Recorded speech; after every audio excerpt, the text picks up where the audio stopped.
Alors, aujourd'hui, bonjour Jean-Pierre, tout d'abord. Bonjour. Aujourd'hui, j'aimerais, Jean-Pierre, qu'on parle de ton actualité. Alors, récemment, tu as sorti un DVD qui s'appelle, on va le montrer à la caméra ici, La vie, ma vie, le karaté-do, avec Jean-Pierre. Alors, ce que je te propose, Jean-Pierre, aujourd'hui, c'est de diffuser quelques images sur l'écran qui est derrière nous et tu vas nous les commenter.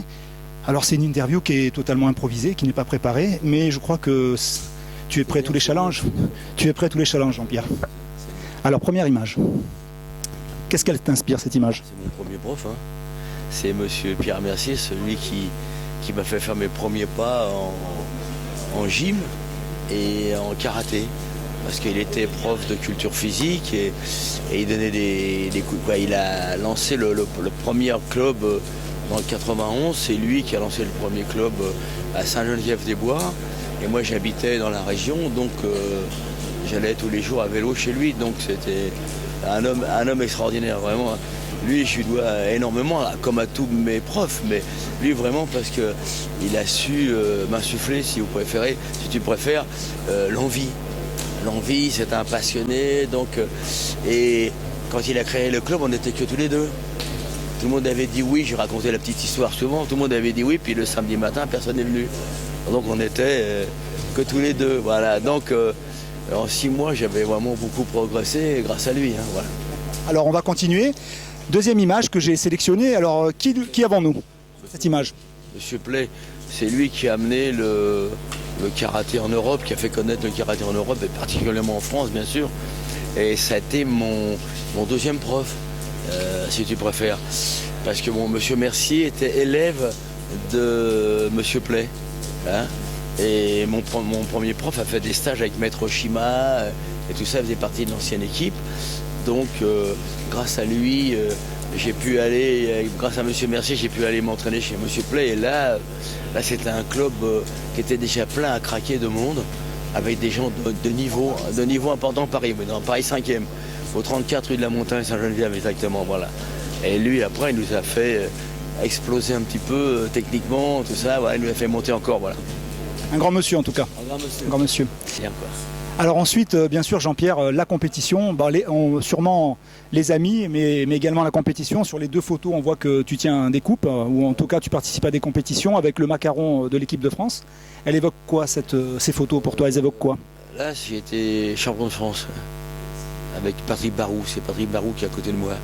Et l'autre, de l'autre côté, à ma gauche, en regardant comme ça face, c'est Christian Babille et Christian Claus qui sont de chaque côté de moi. Et c'est quand ils ont été champions de France par équipe en 73, en combat, je parle. Voilà. D'accord. Alors on va continuer. Alors 2 photos également, elles évoquent quoi pour toi, Jean-Pierre? Donc les 2 photos, celle de gauche où il y a Yoshinao Nambu justement là. Alors contrairement à ce que les gens ont mis sur les livres, c'est pas quand on est allé au Japon, ça. On n'avait pas cette voiture-là au Japon. Ça, c'est quand on est parti de la montagne Saint-Geneviève avec Yoshinao Nambu. C'était la voiture de Yoshinao Nambu d'ailleurs, ça. Là, vous étiez sur la Côte d'Azur, non, apparemment? On descendait sur la Côte d'Azur au stage. Au stage, voilà, c'est ça. Donc il endormait à la belle étoile. Et je crois que vous aviez gagné la Coupe internationale de Cannes en 66, c'est bien ça? Si mes informations sont exactes. Tout à fait. Tout à fait. On va continuer donc. Jean-Pierre, à cette photo, alors que j'ai trouvée récemment sur le net, que tu connais bien. Elle est très bien. En bout dojo. Donc on a le petit, juste le bras qui passe en premier avec le visage, c'est Dominique Valera. Ah oui, Dominique Valera. Donc après c'est moi. Après c'est Patrick Barou, Cetrouk. Voilà. Et dans l'eau, il y a Yoshinao Nambu aussi. Et là on est en bout dojo chez Maître Tani. Maître Tani et Maître Fujiwara.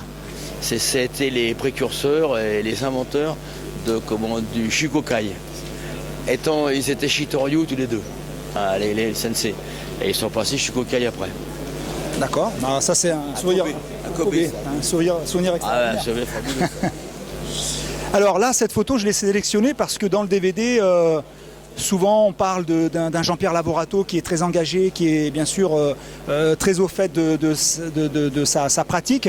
Et je trouve qu'elle est révélatrice, cette photo, c'est un peu l'œil du tigre. Qu'est-ce que tu en penses, Jean-Pierre? Bon, l'œil du tigre, c'est un peu prétentieux, quoi. C'est un peu l'œil de Lavorato, c'est tout, ça me suffit. Et mon partenaire, je tiens à le saluer, qui est 6e Dan, qui a brillamment réussi ça là, vendredi dernier, qui est le responsable de l'école des cadres de la Franche-Comté, Fabrice Boischaud. Voilà. Donc ça c'est sur un DVD qu'on a tourné, apparemment c'est le numéro 6, parce qu'on a tellement fait de choses sur les 10 DVD. Et je crois qu'il y a une dizaine de DVD en tout. 10 au total, oui. Et là, bon, c'est pour montrer aussi que Jean-Pierre Lavorato, il sait faire des armlocks aussi. Il fait pas que des ateliers ou des techniques de jambes. Voilà.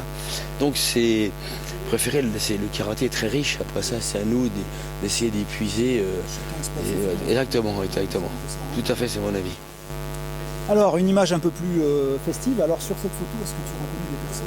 Ah oui, là c'est le stage de comment dirais-je, à Montpellier. Ce stage, c'est toujours exceptionnel. Ça a toujours un caractère exceptionnel, je pense. Pas spécialement au point de vue technique de karaté, puisqu'on est tous là régulièrement. Mais je parle de l'ambiance. L'ambiance, elle est fabuleuse dans le sens où les gens sont en congé encore, nous aussi.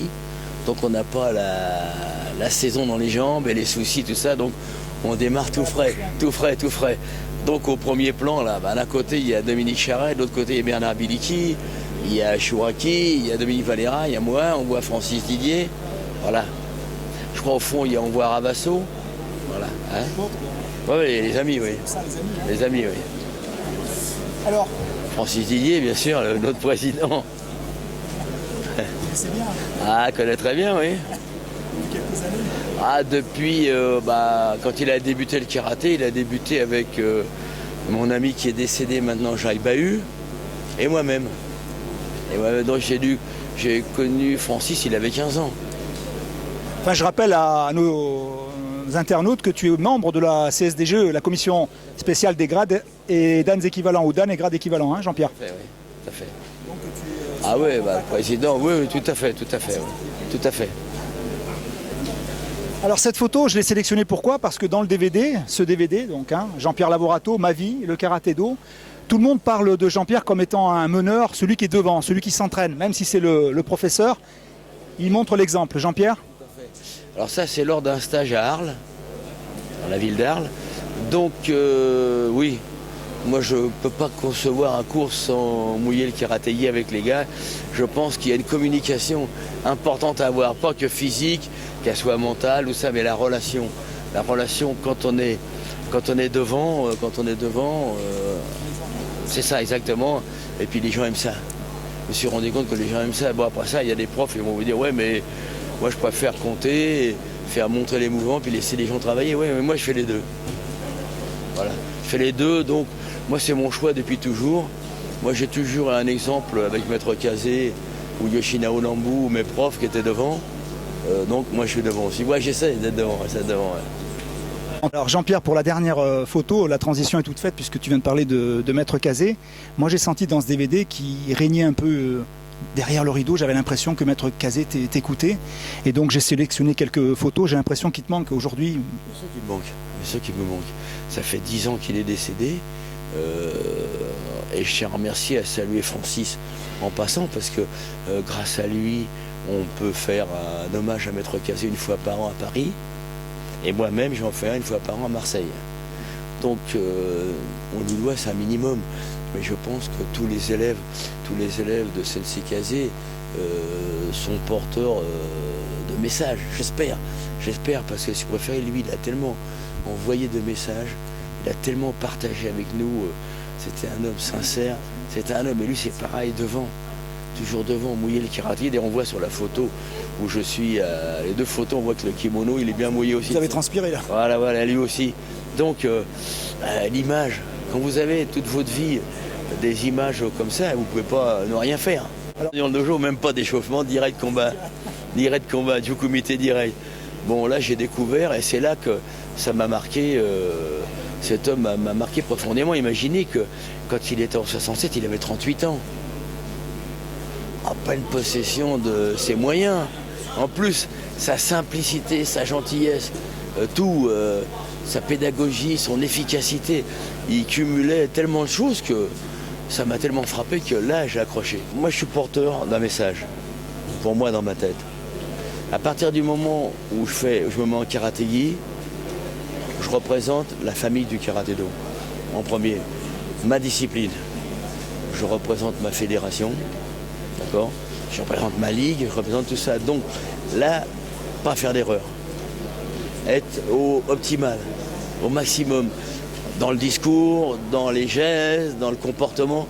Ça, c'est très important pour moi, très important. Je préférais à partir du moment où on se dit expert fédéral, la casquette qu'on a endossée, c'est une responsabilité importante. À partir du moment où vous faites partie de la commission des grades aussi, vous ne pouvez pas faire n'importe quoi. On vous confie des missions, on nous confie des missions dans les régions, il faut qu'on soit là, et bien là. Voilà, rigueur, c'est important. Régularité. Gentillesse, partage et tout ça, ça fait partie du lot. Voilà. Et avec le sourire, comme on dit en Sud, avec le sourire. Avec le sourire. En tout cas, Jean-Pierre, merci pour cette interview. Et je crois que dans une petite demi-heure, tu vas diriger un stage qui va être très très animé, comme à chaque rendez-vous en Ligue. Et je te remercie beaucoup, Jean-Pierre. Je te dis à très bientôt. Merci. Je voudrais témoigner mes remerciements et un témoignage à ma Ligue, à toi en particulier, et puis au président, la confiance que vous me témoignez depuis tant d'années, ça me touche beaucoup. Donc merci à vous. À tout seigneur, tout honneur. Merci Jean-Pierre. Merci.